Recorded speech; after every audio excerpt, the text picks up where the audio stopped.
Assalamualaikum warahmatullahi wabarakatuh.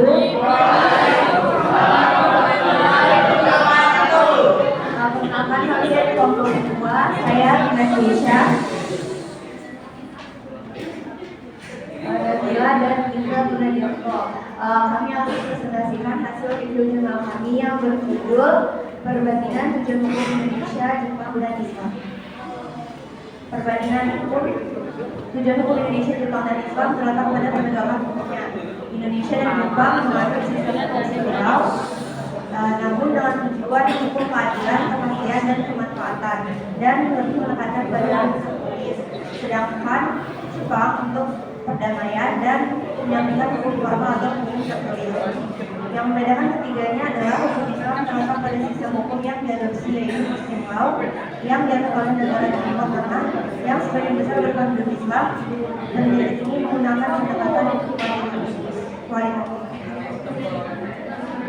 Tujuan hukum bervariasi di berbagai negara tergantung pada sistem hukum yang dianut. Secara umum, hukum bertujuan untuk melindungi dari penyalahgunaan kekuasaan dan sejumlah keadilan dengan tujuan bersifat sebagai ketertiban, kedamaian, dan kemakmuran.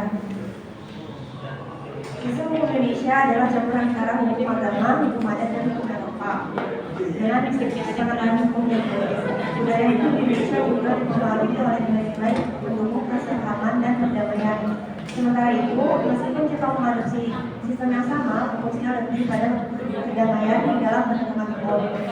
Dalam konteks hukum Islam, tujuan utamanya adalah pemanfaatan dari manusia mengikuti prinsip-prinsip yang terdapat dalam Al-Quran dan Hadis. Metode penelitian ini menggunakan metode perbandingan hukum dan pendekatan kualitatif untuk membandingkan tujuan hukum Indonesia, tujuan hukum Islam, dan tujuan hukum Jepang. Oleh karena itu, metode yang digunakan adalah deskriptif analisis. Pendekatan ini bertujuan memperoleh pemahaman tentang persamaan dan perbedaan tujuan hukum yang diterapkan di Indonesia. Hasil penelitian, sistem hukum sipil yang diadopsi oleh negara-negara barat termasuk Indonesia menempatkan keadilan sebagai tujuan hukum tertinggi, melebihi kepastian dan kemanfaatan hukum. Hal ini dipengaruhi oleh sejarah kolonial Belanda Indonesia. Penegakan hukum tanpa rasa keadilan dianggap dapat merusak tatanan hukum itu sendiri. Meskipun Jepang juga menganut hukum sistem sipil yang dipengaruhi oleh hukum Jerman, negara ini tidak menjadikan keadilan sebagai tujuan hukum utama. Budaya masyarakat Jepang lebih menekankan pada perdamaian sebagai tujuan hukum dengan anggapan bahwa perdamaian mencakup keadilan di dalamnya. Perbedaan ini menunjukkan bahwa meskipun Indonesia dan Jepang sama-sama mengadopsi hukum sipil, tujuan hukum yang diutamakan berbeda.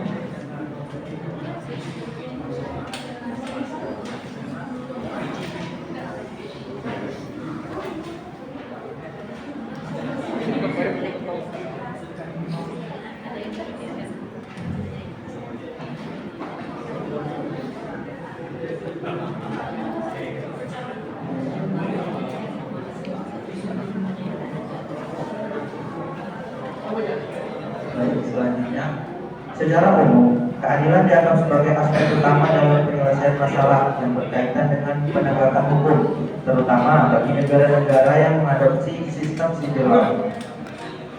Permasalahan hukum seringkali terjadi tidak terselesaikan karena ditarik di ranah politik, sehingga kebenaran dan keadilan dimanipulasi secara sistematis, mengakibatkan peradilan tidak menemukan fakta yang sebenarnya.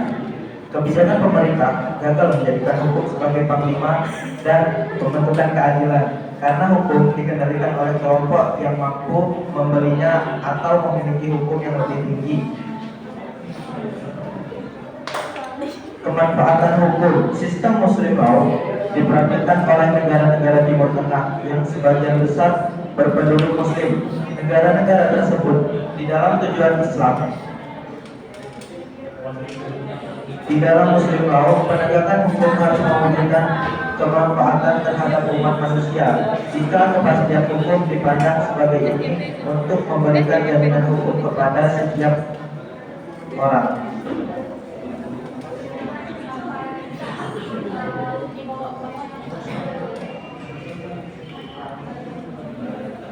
Bahwa tujuan hukum adalah demi kebahagiaan, kemanfaatan hukum atas pengaruh Uti Lintari Rianisme dipandang berdampak baik dan berguna bagi masyarakat. Kemanfaatan hukum tercapai ketika hukum itu membawa dampak yang baik dan berguna bagi kebanyakan manusia dan masyarakat. Kata Bastianus, mengadili seorang pencuri dengan membunuh pencuri tersebut terkadang lebih memberi manfaat yang lebih besar daripada membawanya di pengadilan untuk mendapat hukuman penjara. Jika mengacu pada teori utilistis Jeremy Bentham bahwa cita-cita kemanfaatan hukum itu adalah untuk menjamin suatu kebahagiaan yang mengesankan terhadap seluruh manusia dengan sebanyak-banyaknya. Untuk itu, esensi dari teori ini bahwa tujuan hukum itu harus bermanfaat demi kebahagiaan dan kesenangan bagi banyak orang. Hanya saja teori ini dianggap tidak berimbang. Maka Utrecht memunculkan 3 teori mengenai kemanfaatan hukum, yaitu 1. Ridwan 2016 tidak memberikan tempat untuk mempertimbangkan seadil-adilnya hal-hal yang konkret, hanya memperhatikan. 2. Hal-hal yang berfaedah dan karena itu isinya bersifat umum. 3. Sangat individualistis dan tidak memberi pada perasaan hukum seseorang.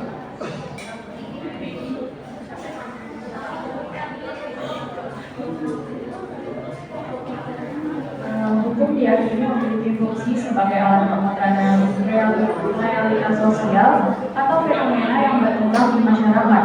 Di sini, hukum bisa berperan untuk memberi manfaat atau berdaya guna utility bagi masyarakat. Paham aliran utilitas menganggap bahwa tujuan hukum semata-mata untuk memberikan kemanfaatan atau kebahagiaan yang sebesar-besarnya bagi sebanyak-banyaknya warga masyarakat. Asas manfaat melandasi segala kegiatan berdasarkan sejauh mana tindakan itu meningkatkan atau mengurangi kebahagiaan keluarga hukum, atau dengan kata lain meningkatkan atau melawan kebahagiaan. Untuk perdamaian hukum,